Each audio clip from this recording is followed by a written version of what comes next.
transpose les étoiles dans le ciel, inspiré d'un conte Wasco et Navarro. Autrefois, il y avait 5 loups, tous frères, qui erraient en bande.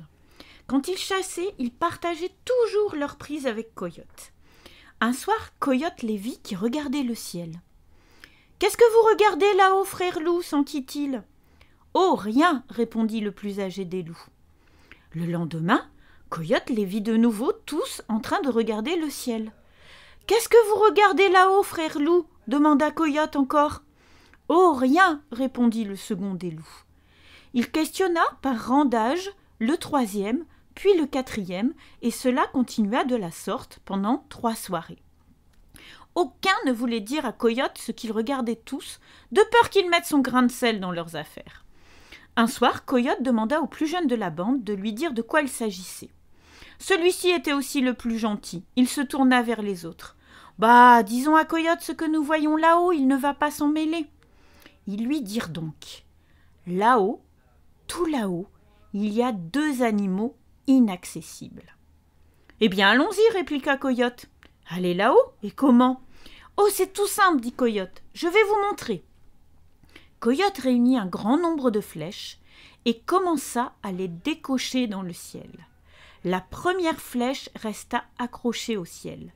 La seconde se fixa exactement dans la première, la 3e dans la seconde, et ainsi de suite, si bien qu'elle formait comme une échelle descendant jusqu'à la terre. « Maintenant, nous pouvons monter là-haut, dit Coyote. » Le plus vieux des loups ouvrit la marche en emmenant son chien.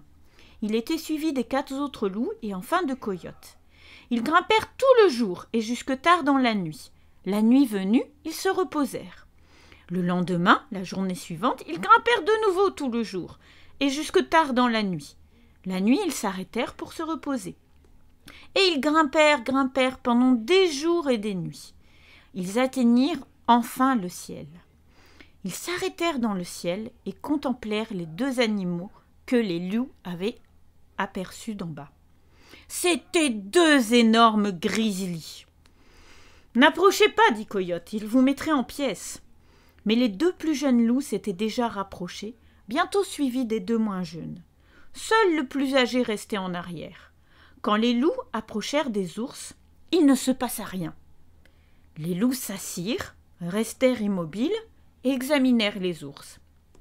Et les ours, toujours assis à leur place, restèrent immobiles et toisèrent les loups d'un œil méchant. Quand il vit qu'il n'y avait pas de danger, le vieux loup vient rejoindre les autres et s'assit là avec son chien.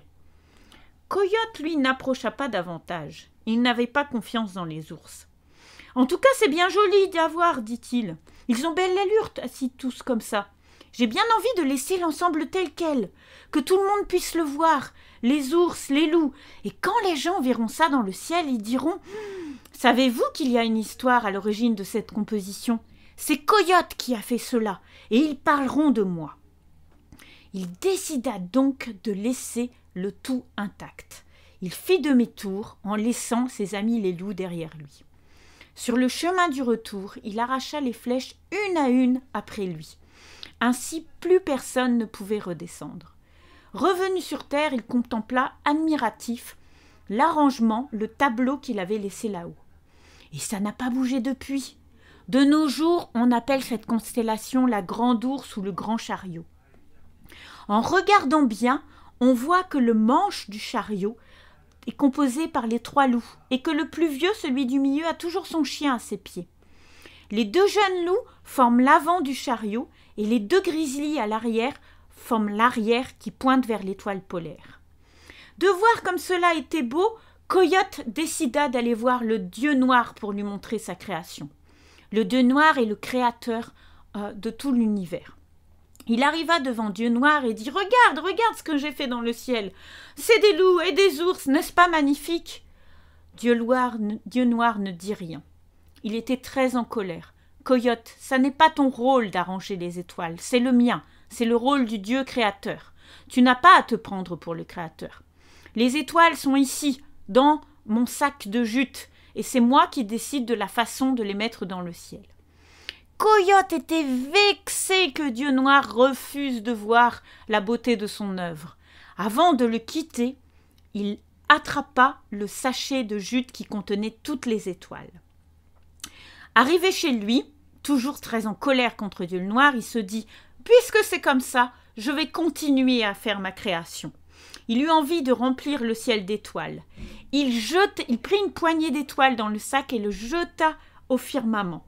Il disposa les étoiles partout, en grande lancée. C'est ce qu'on appelle aujourd'hui la Voie lactée. Quand il eut fini son ouvrage, Coyote appela tous les oiseaux de la terre et Alouette sa sœur.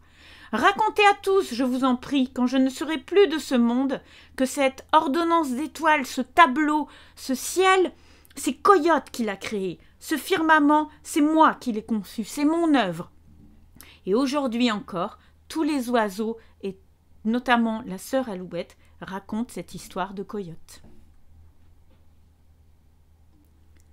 Texte extrait de L'Oiseau tonnerre et autres histoires, mythes et légendes d'Amérique du Nord, par Richard Erdoz et Alfonso Ortiz, aux éditions Terre indienne d'Albin Michel.